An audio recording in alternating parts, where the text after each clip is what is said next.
कृष्ण अपने रास के लिए जाने जाते थे, जीवन का रस। शिव ने, जो हिमालय क्षेत्र में रहते थे, जब ये सुना तो शिव ने नाविक की पत्नी के कपड़े उधार लिए और रास देखने गए। ये स्त्री गुण की सबसे बड़ी तारीफ है।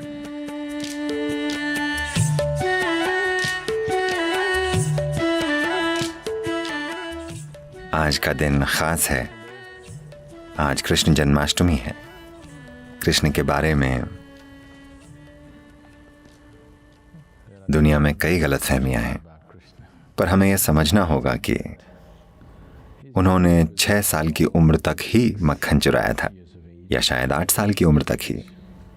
16 की उम्र में जब उनके गुरु संदीपनी ने उन्हें याद दिलाया कि उनके जीवन का उद्देश्य क्या है, तो वो तुरंत वृंदावन से चले गए और कभी वापस नहीं आए।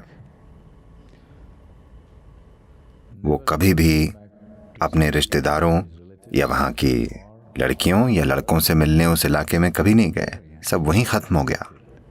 16 की उम्र में वो चले गए। जब वो जा रहे थे, आज राधे कृष्ण कहा जाता है। कृष्ण से पहले राधे आती हैं, क्योंकि उनका प्रेम, उनकी अंतरंगता और उनका रोमांस पूरे भारत की संस्कृति में, पूरे उपमहाद्वीप की संस्कृति में कुछ इस तरह समा गए कि हम कृष्ण राधे नहीं कहते, हम कहते हैं राधे कृष्ण। पर 16 साल की उम्र में कृष्ण ने राधे को आखिरी बार देखा, उसके बाद कभी नहीं देखा। 16 की उम्र में वो जाते समय वो बोले, ये बांसुरी मैं तुम्हारे लिए बजाता था, अब मैं जा रहा हूं और वापस नहीं आऊंगा। तो एक भेंट के रूप में, तुम जो प्रेम से इतनी सराबोर हो, मैं ये बांसुरी तुम्हें दे रहा हूं और मैं फिर कभी बांसुरी नहीं बजाऊंगा। और उन्होंने फिर कभी बांसुरी नहीं बजाई। उसके बाद से राधा ने बांसुरी बजाई। 16 के बाद उन्होंने कभी बांसुरी नहीं बजाई। 16 से 21 तक वे ब्रह्मचारी बनकर रहे। उन्होंने संन्यास लिया, ब्रह्मचारी बने और जबरदस्त साधना की। इसके बाद उनका पूरा जीवन राजनीतिक प्रक्रिया और आध्यात्मिक प्रक्रिया का मिलन करवाने के लिए समर्पित था। ये बातें कभी बताई नहीं जाती कि भारत के उत्तरी मैदानों में उन्होंने 1000 से ज्यादा आश्रम बनाए, क्योंकि वो चाहते थे कि आध्यात्मिक प्रक्रिया एक अलग चीज न रहे, बल्कि जीवन का ही एक हिस्सा बन जाए। जैसे हम जीते हैं, यानी हमारा ध्यान करना उतना ही जरूरी है जितना हमारा सुबह ब्रश करना। वो चाहते थे कि आध्यात्मिक प्रक्रिया एक दिखावटी चीज ना हो, बल्कि जीवन का एक अहम हिस्सा बन जाए। खास तौर से देश के उन सारे राजाओं के लिए जो तब अखंड भारत का एक हिस्सा होते थे। तो उन्होंने पूरी तरह से समर्पित और प्रतिबद्ध जीवन जिया। पर आमतौर पर लोग सोचते हैं कि उन्होंने बस मक्खन खाया, बांसुरी बजाई और लड़कियों के साथ नाचे। नहीं, उनका जीवन ऐसा नहीं था। पर यह भी एक जरूरी पहलू था। एक बड़ी सुंदर कहानी है। आज कृष्ण जन्माष्टमी है, तो मुझे यह कहानी सुनानी चाहिए। कृष्ण अपने रास के लिए जाने जाते थे। The word ras literally means juice. रास शब्द का मतलब है रस। ज्यादातर लोगों के जीवन में सबसे बड़ी समस्या यह है कि उनमें रस नहीं है, बल्कि हार्मोन है। उनमें जीवन का रस नहीं है, यानी जीवन ही नहीं है, जीवन की तीव्रता नहीं है। तो रास यानी जीवन का रस, शरीर का नहीं बल्कि जीवन का। क्योंकि शरीर के रस कम ज्यादा होते रहते हैं, वो समय समय पर बदलते रहते हैं। पर वो बात कर रहे हैं जीवन के रस की। तो पूर्णिमा की रात के नृत्य को रास कहते थे, क्योंकि वो जीवन के रस से भरा हुआ होता था। This is not a hormonal party in the night. वो रात की हार्मोनल पार्टी नहीं होती थी, न तो वो शराबियों की पार्टी थी, वो कामुक लोगों की पार्टी नहीं थी। ये उनकी पार्टी होती थी जो जीवन के आनंद से भरपूर थे। तो उसे रास कहा जाता था। ये रास मशहूर हो गया। जिन्होंने उनमें हिस्सा लिया या देखा, उनकी वजह से रास की बातें फैलने लगी। शिव ने, जो हिमालय क्षेत्र में रहते थे, इसके बारे में सुना कि यमुना के तटों पर कुछ अद्भुत हो रहा है, तो वो देखना चाहते थे। क्योंकि वो रास करने वालों में से नहीं है, वो तांडव करते हैं। आंखें बंद हों तो उन्हें आसपास का कुछ पता ही नहीं होता।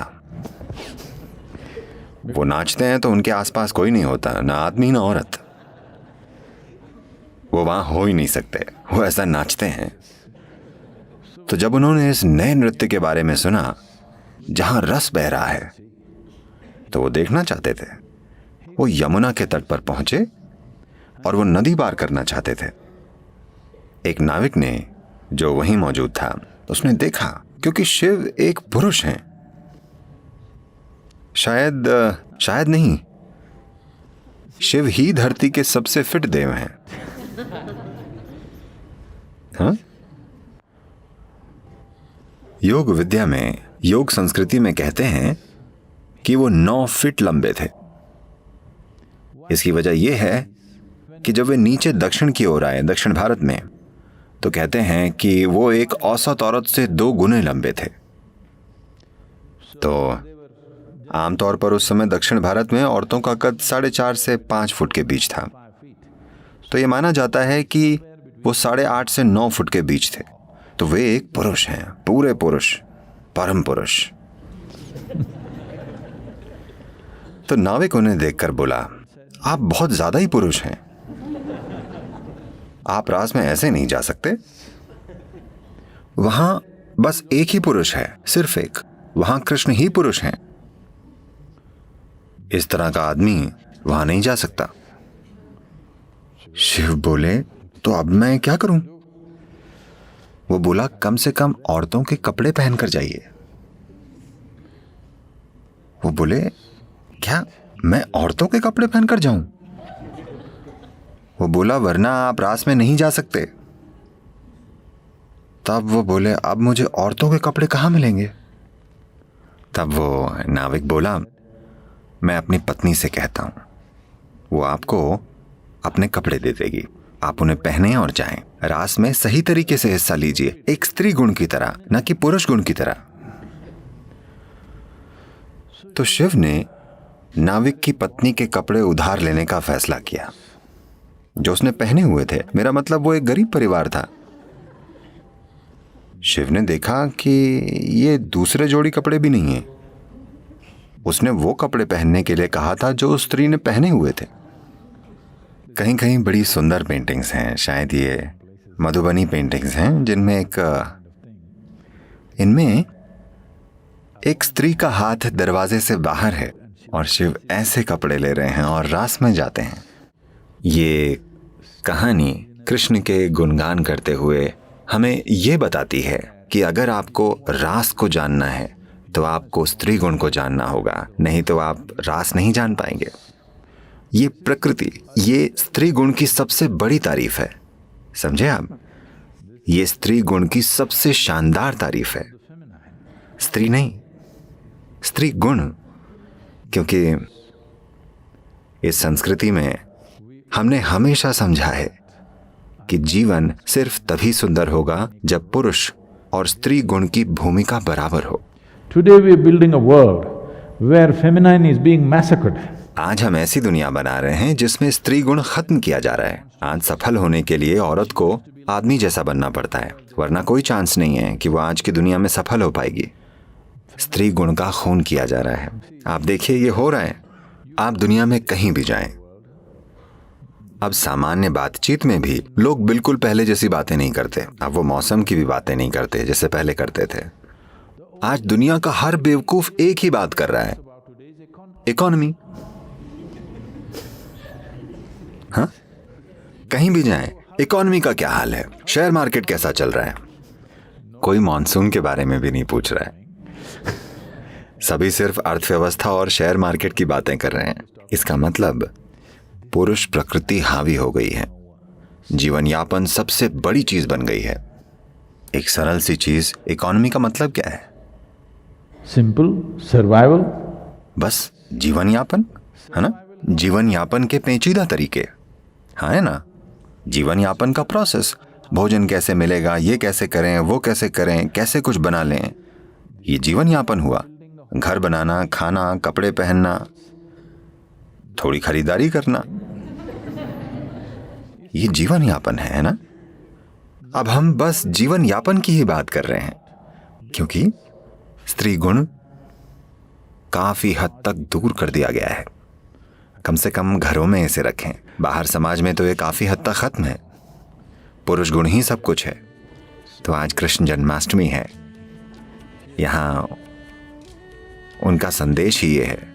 वो ये कह रहे हैं कि अगर समाज में स्त्री गुण ना हो तो असल में जीवन भी नहीं होगा। हम आदमी या औरतों की बातें नहीं कर रहे हैं, हम नर मादा की बात नहीं कर रहे हैं, हम दो मूल गुणों की बात कर रहे हैं, पुरुष गुण और स्त्री गुण। तो कृष्ण का जीवन स्त्री प्रकृति का उत्सव है, क्योंकि पुरुष प्रकृति तो हर हाल में जाहिर होगी, यही उसका स्वभाव है, पर स्त्री प्रकृति को पोषित करना होगा, वरना वो खत्म हो जाएगी। चट्टानें वैसे भी होंगी पर फूल नहीं होंगे, हमें उन्हें पोषित करना होगा, है ना? हाँ, धरती पर चट्टानें वैसे भी होंगी, मौसम कैसा भी हो, तापमान कुछ भी हो, चट्टानें हमेशा होंगी। फूलों को देखभाल चाहिए, देखभाल नहीं होगी तो कोई फूल नहीं बचेगा। चट्टानों से आप कुछ बना सकते हैं, फूलों से आप क्या बनाएंगे? कुछ नहीं। बात बस इतनी सी है कि जीवन में काम आना ही सब कुछ नहीं होता।